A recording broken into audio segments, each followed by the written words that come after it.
Hello friends, आप सभी का स्वागत है हमारे यूट्यूब चैनल पर। आज हम डिस्कस करेंगे साइकोलॉजी के कुछ इम्पॉर्टेंट क्वेश्चंस। उससे पहले अगर आपने चैनल को अभी तक सब्सक्राइब नहीं किया है तो अभी सब्सक्राइब कीजिए और बेल आइकन दबाना ना भूलें, जिससे कि आपको आगे आने वाले वीडियोस के नोटिफिकेशंस मिल सकें। चलिए आज का सेशन स्टार्ट करते हैं। क्वेश्चन नंबर फर्स्ट देखिए, बच्चों में कुसमायोजन का कौन कारण नहीं है? ऑप्शंस दे रखे हैं कुंठा, गरीबी, शारीरिक बनावट या झूठ बोलने की प्रवृत्ति। तो यहाँ पे आप देखिए, हमें बात की गई है किसके बारे में? कुसमायोजन के बारे में। तो जो कुसमायोजन होता है वो जब कब होता है? वो जब होता है जब हमारी आवश्यकताओं की पूर्ति ना हो। तो बात आई ऑप्शन नंबर 1 को हम देखें कि कुंठा। तो क्या होगा? अगर हमारी आवश्यकताओं की पूर्ति नहीं होगी तो हमें कुंठा उत्पन्न हो जाएगी। तो क्या होगा? वो कुसमायोजन का कारण बनेगी। बात करें गरीबी की, तो गरीबी से क्या होगा कि गरीबी से बच्चों की या किसी भी व्यक्ति की, आप मानिए कि किसी भी व्यक्ति की क्या होगी, बहुत सारी आवश्यकताएं ऐसी हैं जो वो क्या है, आर्थिक रूप से कमज़ोर है, गरीब है, तो उस वजह से उसकी बहुत सारी आवश्यकताएं की पूर्ति नहीं हो पाएगी।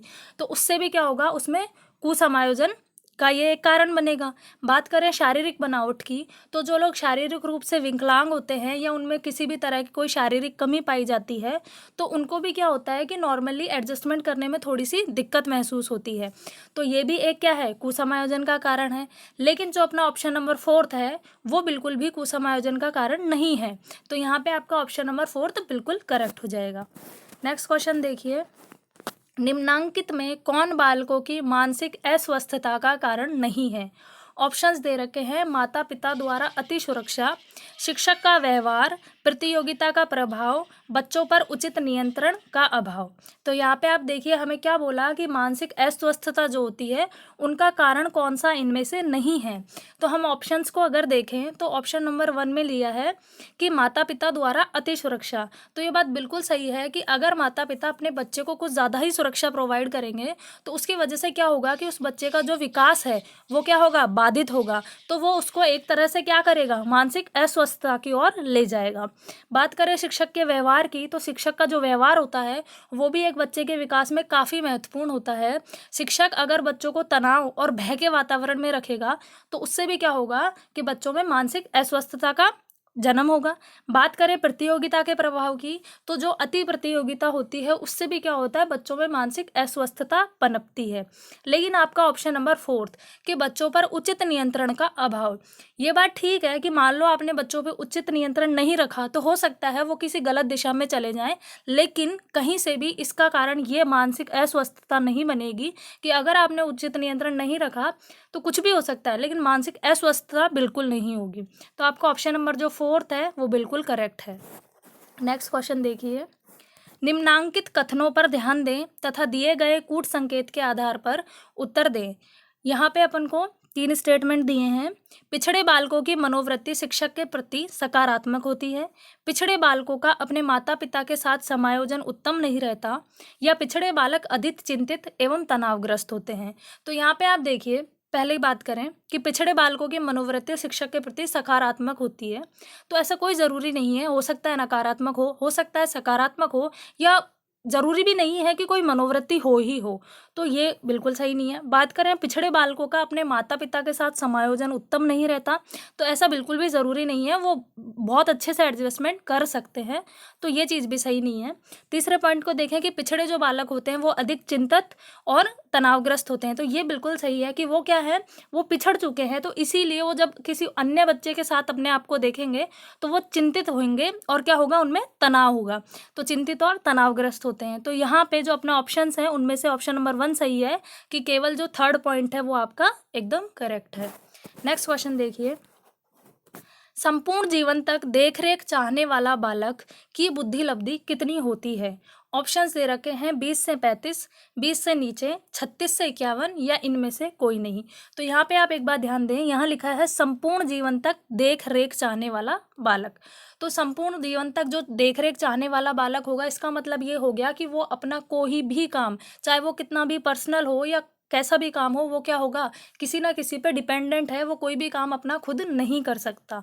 तो ऐसे जो बालक होते हैं वो कौन से होते हैं, जिनकी बुद्धि लब्धि क्या हो, 20 से नीचे हो, वो बच्चे टोटली किसी ना किसी के ऊपर डिपेंडेंट रहेंगे।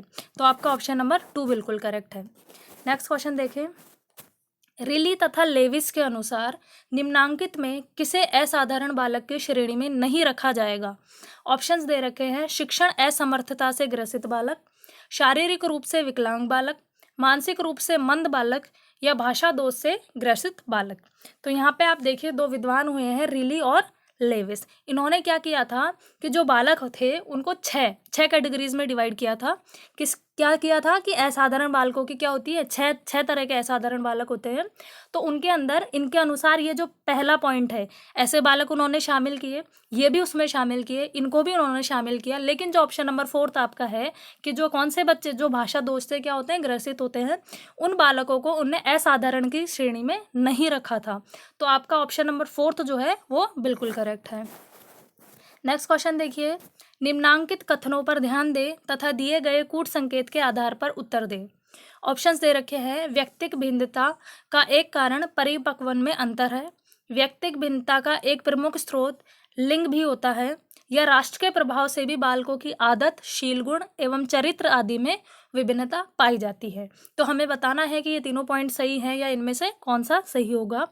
तो देखो, फर्स्ट पॉइंट की बात करें कि व्यक्तिक भिन्नता क्या है कि है ना, इसका कारण एक परिपक्वन में अंतर भी है। तो ये बात बिल्कुल सही है कि क्या है कि एक 10 साल का बालक आप देखिए, एक 15 साल का देखिए, एक 5 साल का देखिए, तो तीनों में आपको उनकी मैच्योरिटी में डिफरेंस है, तो आपको उनमें इंडिविजुअल डिफरेंसेस भी मिलेंगे। तो फर्स्ट पॉइंट आपका बिल्कुल ठीक है। सेकंड पॉइंट की बात करें कि व्यक्तिक भिन्नता क्या है, एक लिंग जो है वो भी इसका प्रमुख स्रोत है। तो ये भी बात सही है कि आप एक मेल लीजिए, एक फीमेल, तो मेल और फीमेल क्योंकि वो क्या है, बायोलॉजिकली डिफरेंट है, तो उनमें व्यक्तिगत भिन्नता आपको पाई जाएगी। तो ये बात भी बिल्कुल सही है। बात करें थर्ड पॉइंट की, राष्ट्र के प्रभाव से भी बालकों की आदत, शील गुण एवं चरित्र आदि में विभिन्नता पाई जाती है। तो ये बात भी बिल्कुल सही है क्योंकि हर देश के अपने अपने संस्कृति होती है, अपने अपने संस्कार होते हैं, हर देश की अलग अलग अपनी संस्कृति पाई जाएगी। तो उसी के अकॉर्डिंग क्या होगा, उनका डेवलपमेंट होगा, उनमें जो भी ये सामाजिक जो गुण होंगे वो डेवलप होंगे। तो क्या होगा कि जो राष्ट्र का प्रभाव है वो भी क्या करेगा, व्यक्तिगत भिन्नता का एक कारण है। तो आपका थर्ड पॉइंट भी बिल्कुल सही है। तो इसीलिए यहाँ पे आपका ये जो फोर्थ वाला है ये बिल्कुल सही आंसर हो जाएगा कि 1, 2 और 3 क्या है, सारे ही सही हैं। नेक्स्ट क्वेश्चन देखिए, निम्नांकित वाक्यों पर ध्यान दें तथा उसके नीचे दिए गए प्रश्न का उत्तर दें। और यहाँ दे रखा है, जहाँ जहाँ धुआं होता है आग होती है।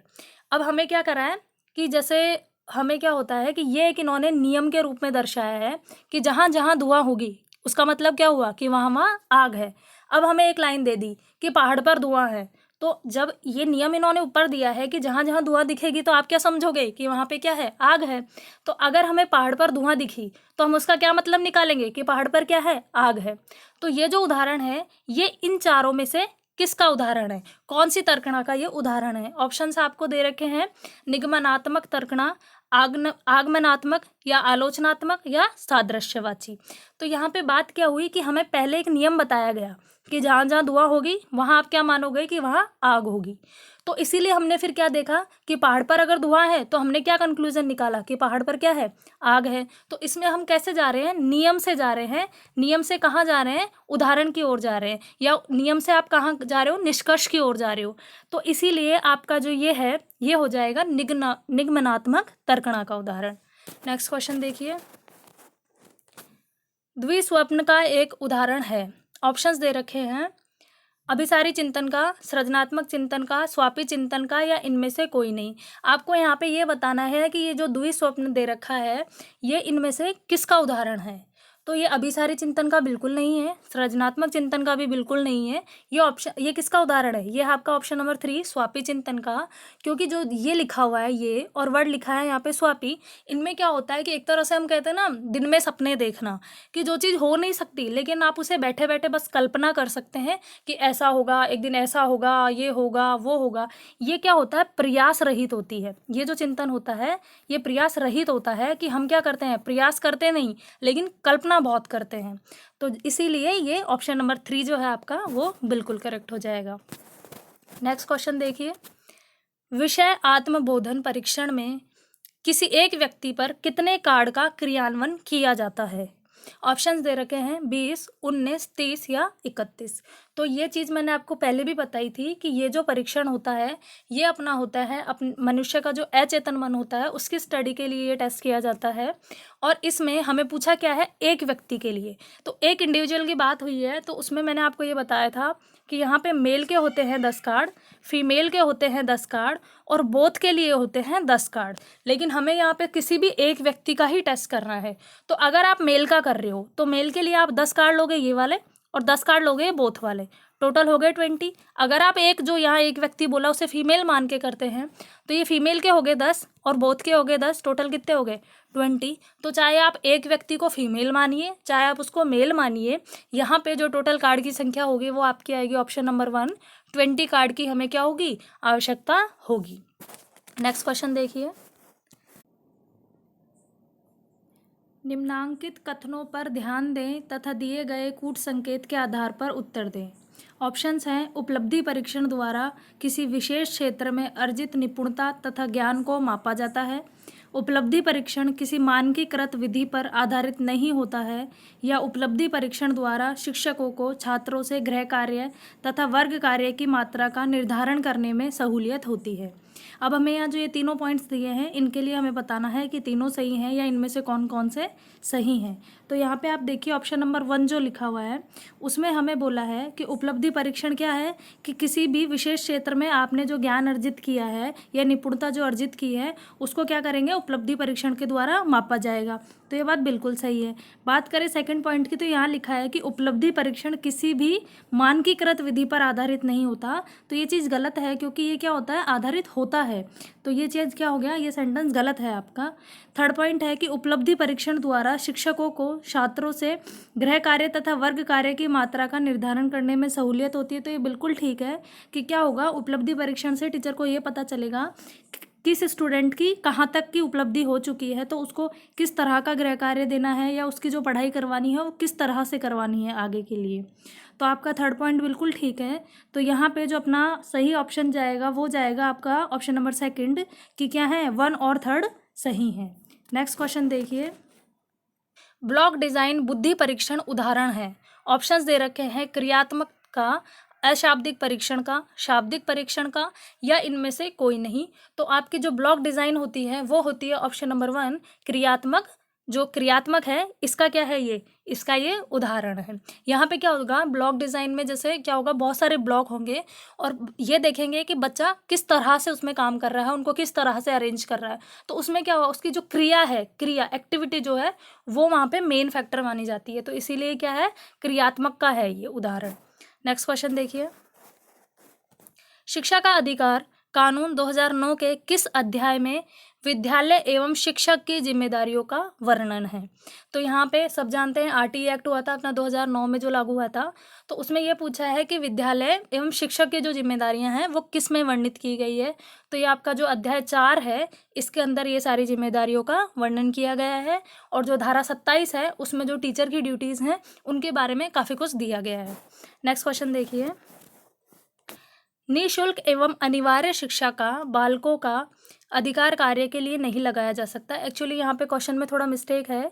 यहाँ आप इसको ऐसे करिए कि निःशुल्क एवं अनिवार्य शिक्षा का जो आरटी एक्ट जो अपना हुआ था उसके अकॉर्डिंग जो शिक्षक है, शिक्षक को किस कार्य के लिए नहीं लगाया जा सकता, ये क्वेश्चन है। तो ऑप्शंस हैं, 10 वर्ष पश्चात होने वाली जनगणना में, आपदा राहत कार्य में, चुनाव संबंधी कार्य में, या पल्स पोलियो कार्यक्रम में। तो यहाँ पे आपको ये बताना है कि जो अपना आरटी एक्ट हुआ था निःशुल्क एवं अनिवार्य शिक्षा, उसके अकॉर्डिंग जो शिक्षक है उसको इन चारों में से किस में उसकी ड्यूटी को नहीं लगाया जा सकता है। तो यहाँ देखिए जो अपनी जनगणना होती है उसमें उसकी ड्यूटी लगेगी, ये वहाँ पे मेंशन है। आपदा राहत जो कार्य होंगे वहाँ पे भी उनकी ड्यूटी लगेगी, ये आपने देखा होगा जनगणना में भी टीचर्स की ड्यूटी लगते हुए। आपदा राहत की बात करें तो जैसे अभी अपना कोरोना संकट चल रहा है तो उसमें भी टीचर्स की ड्यूटी लगी हुई है। बात करें चुनाव संबंधी कार्य तो यहाँ पे भी टीचर्स की ड्यूटी लगती है। लेकिन जो अपना पल्स पोलियो कार्यक्रम होगा इसमें कभी भी किसी भी शिक्षक की ड्यूटी नहीं लगाई जाएगी। तो आपका ऑप्शन नंबर 4 जो है ये बिल्कुल करेक्ट है कि आरटी एक्ट जो है वो क्या बताता है कि वो ये बोलता है कि पल्स पोलियो कार्यक्रम में किसी भी शिक्षक की ड्यूटी नहीं लगेगी। नेक्स्ट क्वेश्चन देखिए, क्रियात्मक अनुसंधान के प्रवर्तक हैं। ऑप्शंस दे रखे हैं, John W West, Whitney, Stephen M Corey या किलपैट्रिक। तो यहाँ पे अपने बात हुई है किसकी, क्रियात्मक अनुसंधान, जिसे हम क्या बोलते हैं, एक्शन रिसर्च भी बोलते हैं। तो इसमें क्या होता है कि जो विद्यालय की स्थानीय जो समस्याएं होती हैं उनका हम समाधान करते हैं।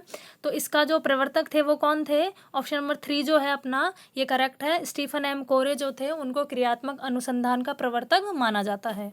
नेक्स्ट क्वेश्चन देखिए, निम्न में से कौन सा मूल्यांकन का प्रकार नहीं है। ऑप्शंस दे रखे हैं, मानक, निर्माणात्मक, योगात्मक या सीसीई। तो यहाँ पे हमें बताना है कि मूल्यांकन का प्रकार इनमें से कौन सा नहीं है। तो आपका सीसीई एक मूल्यांकन का प्रकार है, बिल्कुल, सतत एवं व्यापक मूल्यांकन जिसे हम जानते हैं। योगात्मक जो है ये भी आपका मूल्यांकन का प्रकार है, इसे समेटिव बोलते हैं। और इसमें क्या होता है कि जैसे जो आपके एग्जाम होते हैं 6 माह के अंतर में, हाफ ईयरली और ईयरली आप जिन्हें बोलते हो, अर्धवार्षिक, वार्षिक परीक्षाएं जो होती हैं ये आपकी योगात्मक के अंतर्गत आती है। बात करें निर्माणात्मक की, तो ये भी एक मूल्यांकन का प्रकार है। इसमें क्या होता है कि जो शिक्षक होता है वो कक्षा में जब वो पढ़ा रहा होता है उसी दौरान क्या कर लेता है, बच्चों का मूल्यांकन कर लेता है कि किस बच्चे को किस चीज़ में तकलीफ है, तो वो उनका समाधान भी उसी समय कर देता है। ये जो होता है ये मूल्यांकन ज़्यादातर क्लास में होता है, क्लास स्टडी जब होती रहती है उस टाइम ये होता है। बात करें ऑप्शन 1 की कि मानक, तो मानक किसी भी तरह का कोई मूल्यांकन का प्रकार नहीं है।